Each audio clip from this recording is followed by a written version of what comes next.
Okay, in this video we're going to be looking at how monetary policy can be used to achieve the goals of economic growth, employment and improve our living standards. So first things first, just be mindful that the RBA needs to be preemptive with their stance. So the RBA may even tighten monetary policy when we have low economic growth and low employment. So if they anticipate high inflationary pressures, then they're going to tighten monetary policy regardless of the level of growth and employment. So remember that inflation always comes first in terms of their outlook and what they're doing with their monetary policy stance. So first things first, low inflation is crucial if we're going to achieve the other goals. So if inflation is a concern, then the RBA is going to have to tighten monetary policy, even if it's going to have a negative impact on growth in the short term, so that we can achieve longer term sustainable growth and don't have those problems with high inflation. So low inflation is necessary for higher growth in real GDP and employment in the long term. Because through low inflation, we can achieve increased consumption demand because consumers have increased purchasing power. Consumer investor confidence stays higher because we are more likely to be competitive in the market, which will stimulate consumption and investment. And the main thing is that low inflation is necessary for boosting our international competitiveness and therefore improving net exports.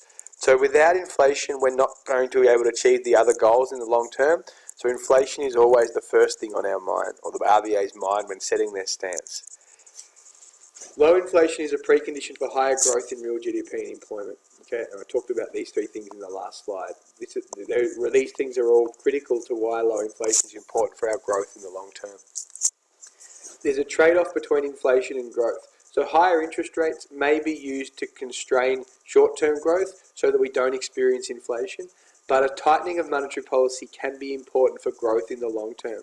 A tightening of monetary policy may help to boost growth because it will help to ensure low inflationary pressures, which will then boost the derived demand for labour because there'll be more demand for Australian goods and services.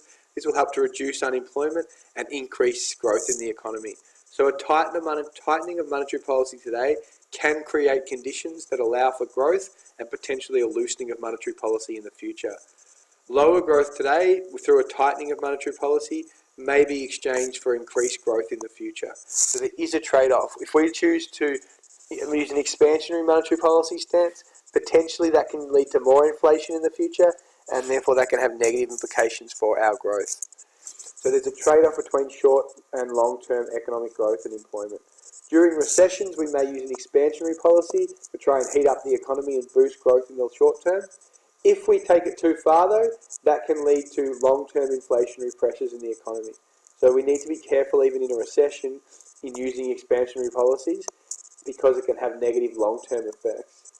So the government needs to be careful in how far they reduce interest rates during periods of weak economic growth. Higher interest rates are likely to cause a reduction in demand and a reduction in employment in the short term. So we've got lower discretionary income, so there'll be reduced spending, that'll reduce demand and potentially lead to less demand for labour.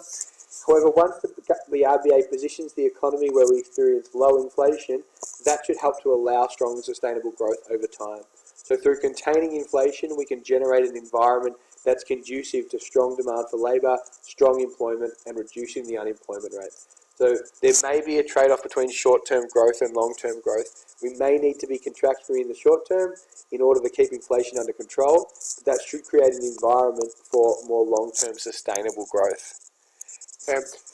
Having said that, the RBA still has a duty to work in a counter-cyclical fashion, so they will still try and stimulate demand during a trough. So for example, in 2008-2009, they reduced interest rates to 3%.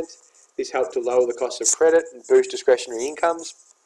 But once the economy starts to recover, it's important that the RBA becomes less accommodative and increases the cash rate if it's a concern that inflation's getting out of control.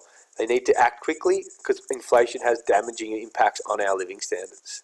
So with inflation under control back in 2009 and signs that the economy was growing, in 2011, they then implemented a loosening of monetary policy because their focus switched towards stimulating jobs and growth. The RBA continued to reduce interest rates throughout 2013. There were things going on like the fall in the terms of trade and lower national incomes and the high dollar, which were all reducing growth and employment, and therefore the RBA could afford to be more expansionary.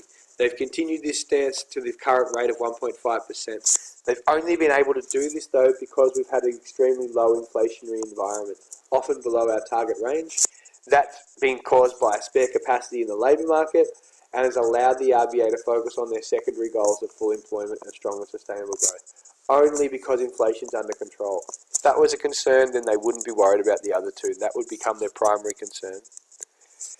The RBA's ultimate goal is to improve our economic prosperity or our overall well-being. So while some policies, e.g. RBA being more tightening monetary policy in the short term through a higher cash rate, can have a negative impact on our living standards, they would only be doing that if they felt that in the long term that was best for our living standards going forward. Unfortunately, unlike budgetary policy, monetary policy can't target living standards directly. So what I mean by that is they can't target market failures, or they can't try and target particular sectors of the economy and target low-income earners. Their only ability to affect living standards comes through their ability to influence aggregate demand, economic growth and employment. It's a very blunt instrument that only works directly on aggregate demand and employment. So an example of a question, this is like the one we did in class today. Explain how a more expansionary monetary policy setting can affect living standards. Distinguish the short-term and the long-term impacts. So for this question, you're basically getting 1 mark for explaining what an expansionary stance is, 3 marks for linking it to the short term, and 2 marks for linking it to the long term. So initially, a more expansionary monetary policy stance generally involves a reduction in the target cash rate and a reduction in interest rates across the economy. People were providing better answers than that and talking about how it's generally a sign of the cash rate being below 3.5%, which is likely to induce or increase aggregate demand. That's a better way to describe it than what I've described it there. Then explain the impact that that's likely to have. So an expansionary monetary policy stance can lead to increased consumption and investment because we've got lower borrowing costs, so the cost of credit, demand for loans increases, and the cost to finance existing loans has fallen, therefore helping to boost consumption and investment and increasing production and aggregate demand. The key thing that you recognise, though, is that the increase in production will then hopefully lead to an increase in the demand for labour. If you're going to link something to living standards, the best way to do that is to link it to employment. So the increase in production should lead to an increase in the demand for labour, helping to increase employment and incomes. Higher incomes reduce rates of unemployment will boost material living standards because consumers have increased purchasing power. So there's less resources being wasted and households have an increased ability to afford goods and services. In addition, unemployment helps to reduce, so the lower unemployment helps to reduce the issues concerned with low self-esteem, potentially crime rates, and mental health issues. So it should help to boost our non-material living standards. So the policy setting is ideal to employ when the economy is working below trend and should help to boost our living standards. However, in the long term, an expansionary monetary policy setting that is employed for too long could mean that the RBA causes inflation to emerge in the economy.